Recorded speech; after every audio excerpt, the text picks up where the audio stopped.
As you guys may know, last year I had relocated to Nairobi, Kenya in August of 2024. And as of October and November of 2025, I have decided to relocate and move my entire life from East Africa in Nairobi, Kenya to Windhoek, Namibia. I'm going to tell you guys exactly why I'm making this decision and why you may consider it for yourself as well. Make sure you like the video and subscribe. Now, the number one thing that I've said about Namibia that was always so outstanding to me was the level of peace that I have. And this is not to say that I don't have peace in Nairobi, because that is my place of peace. And in other words, in better wording, it is my comfort zone.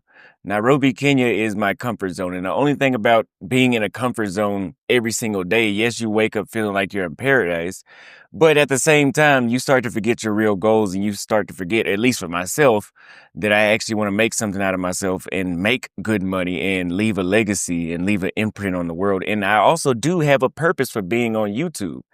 And unfortunately, if I stay in one spot or I don't mix it up from time to time, the purpose starts to fall on deaf ears, because the people on my audience stop watching the videos because I'm in one place for too long.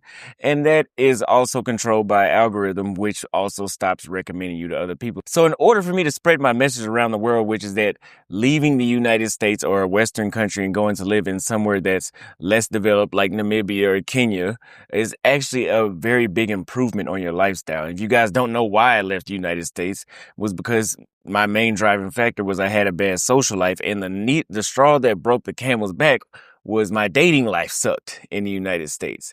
That doesn't mean I didn't have anything going on at all, but it felt like I was getting cheated. I wasn't getting what I deserved. Let's just say that. In other countries, out of the other 30 countries that I've been to, except for South Africa, it does feel that I have been able to get what I deserve, or I have some recognition for the efforts that I put in on my life. If you guys don't know, when I was 21, I actually did, and I'm not going to go this too long, it's getting off topic. I actually did have 3 locations from the age of 20 to 22 as far as barbershops go. And I had employees that worked for me. And so you would think that you would have a little more, appreciation from others, but actually I found the total opposite. And that's what caused me to travel. And that's what caused me to get on YouTube to tell people about what I found. Now, in Namibia, and this is not necessarily a big deal to me. I know my people that like South Africa, that like the United States, they love paved roads. I wouldn't be surprised if we see one of them licking the paved roads because they love it so much. But in Namibia, the roads are all paved. The houses are very modern. Stuff works here. Compared to East Africa, whenever you want to call an Uber or a Bolt, you spend 30 minutes trying to tell them where you're at, as if the app doesn't show you that. I mean, I find it hard to believe that a app that's worth billions of dollars, as a taxi app, is not going to show you where the person you're picking them up is at. But anyway, you don't really have to deal with that when you get outside of certain parts of Africa, but it's the worst in East Africa from what I experienced. In Southern Africa, that's not necessarily the case. Windhoek, Namibia is clean and it's peaceful, and it is stuff here to do. It is a resourceful place, but Nairobi is such a great place with so many great friends. It's overstimulating to the point where I actually lose focus of my entire purpose and why I'm on YouTube. And I even get to the point where I'm like, oh, I'm not gonna do YouTube. I'm gonna just sit here and enjoy my life. This is why I travel, which that is why I travel, to enjoy my life. But I have a responsibility of showing other people the same thing. And staying in Nairobi is not gonna allow me to do that. So my routine is a lot more productive here in Windhoek, Namibia, right? I'm able to actually sit down and think of how can I help my subscribers earn remote income so they can live abroad. How can I find new sponsorships or affiliates? Let me actually go through my WhatsApp and read all the messages that I haven't responded to in the past 1 to 2 years. And because I've been doing that, I've actually been able to pull some more consultation money and pull some more webinar money and pull all sorts of money that was being left on the table because I was busy drinking and smoking. If you guys didn't see, I did a video about how all those habits I had in Nairobi actually caused me to go broke while I was in Nairobi. So when I came here, I literally saw a day and night difference in my viewership. I saw a day and night difference in my focus, and everything was pretty much different with my routine. I don't even drink as much as I used to. I don't smoke at all anymore. But that happened before I left Nairobi. But it's more of, I could see myself, if I focus at least 6 months here in Namibia, at least, I will still be traveling. I will still have my place in Nairobi. I can see myself put myself at least 3 to 5 years ahead by just focusing. And like I really can see by the type of money that I've been able to make just being here the 4 or 5 weeks that I've been here. Now, it is safe here in Windhoek. I mean, it's a little more dangerous than Nairobi. Nairobi's not dangerous at all, at least not from my perspective. But in Windhoek, it is they do have guns here. From my understanding, the gun laws are like South Africa. I mean, they sell them at the store just like they would at a Dick's Sporting Goods. So you do have a higher chance of being robbed at gunpoint here. I don't think it's happened to anybody I've met, but maybe, I don't know. But it's more likely to happen here than it is in Namibia. But I don't ever feel unsafe, not even walking around at nighttime. I never, maybe for a woman, but not for me. Now, the next thing is doing business here is probably going to be a little more trustworthy. In East Africa, they are very they still have a hand-to-mouth mindset. And Nairobi is going to be the best place in East Africa where that hand-to-mouth mindset is not so intense. Like if you go to Tanzania, like the scamming is off the rails. Nairobi is a little better for that. So if you wanted to do business in Namibia, it's maybe a little more expensive because the cost of living is more expensive here than it is in Nairobi. But in Southern Africa in general, the chances of you being scammed are far less. And I think if somebody does scam you, you have a chance to actually take them to court. Like Namibia is a place where you guys know in the United States how the lady spilled the hot coffee on herself and she sued McDonald's and won. You like, yeah, you don't try that shit in East Africa. You're not even, you won't even make it to court. But in South Africa or Southern Africa, I should say, in a place like Namibia, you can actually sue. You know, I know somebody here that she told me that her mother's car got hit by a grocery shopping cart and it damaged her car and she was able to sue the grocery store. That's not happening in Tanzania. I would love for somebody to give me a case study when they actually successfully sued somebody. I was sued for a Chinese baby in East Africa. And yeah, we spent 3 court dates. We did 3 DNA tests. So yeah, the justice system in these developing countries can be very ineffective. So, and that just ties into the business world as well.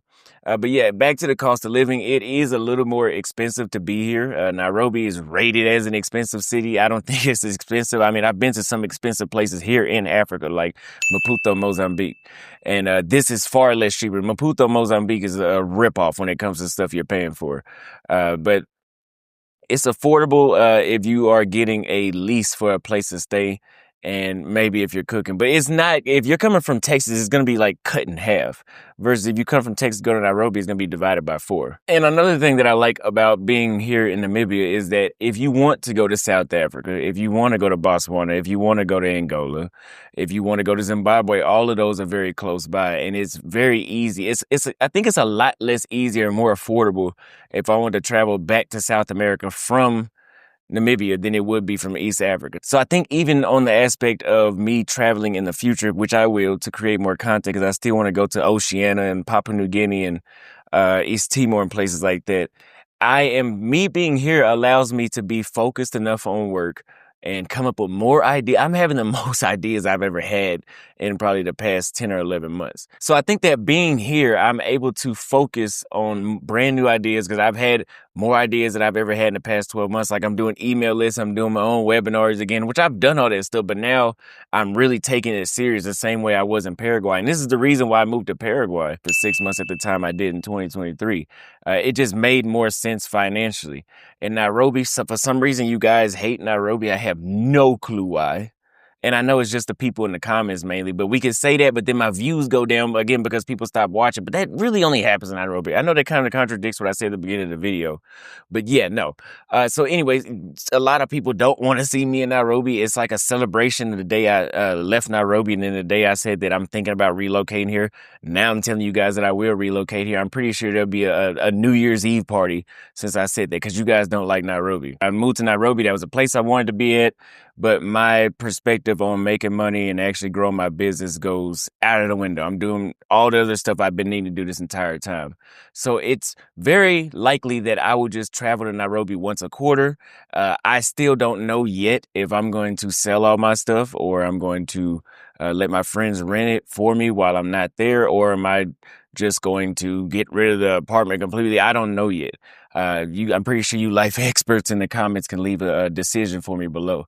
So yeah, but the most important thing that this story should tell you altogether is, yes, in order for you to make these sporadic, impulsive decisions where you go somewhere and you're like, hey, you know what? I think I don't. I think I need to take a 6 month break from Nairobi. I'm gonna go live there now. Or you know what? I thought I wanted to live here, but now I want to go back to Nairobi. You cannot do that if you guys do not have this same ability of this lifestyle by having remote income.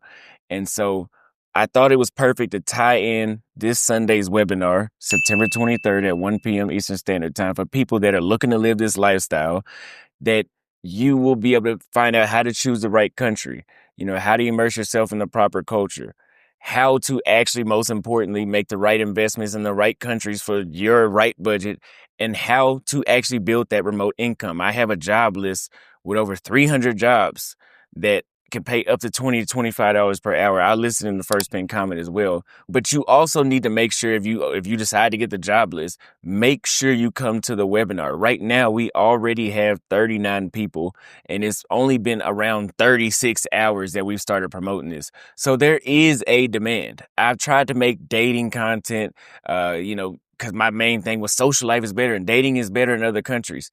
Dudes don't want to invest their money in that. They want to invest their money into things that will help them get that. Like, for example, maybe if you're running an Instagram course on how to build your Instagram, dudes will invest in that. But if you tell them directly, no. But it seems that I'm getting more people's attention by telling them, hey, this is how, and it makes sense. I mean, if you want to travel to another country, you need to know how to have remote income so you can stay as long as you want. I was a barber, and hey, 2 weeks was like a tough decision. I'm thinking, how many clients am I going to lose? Can I actually stay gone for 2 weeks? I need to be able to work while I'm there. And so now I have that lifestyle, and I've been able to generate income. And I am here to present this to you guys in a 90-minute webinar this Sunday. So that will be linked in the first pinned comment in the description if you want to take your life serious. So make sure you change your reality by coming to this webinar, because I'm putting a lot of effort into this, and a lot of people will be there, and you can ask questions. Let me know what you guys thought about the video. I'll see you guys next time.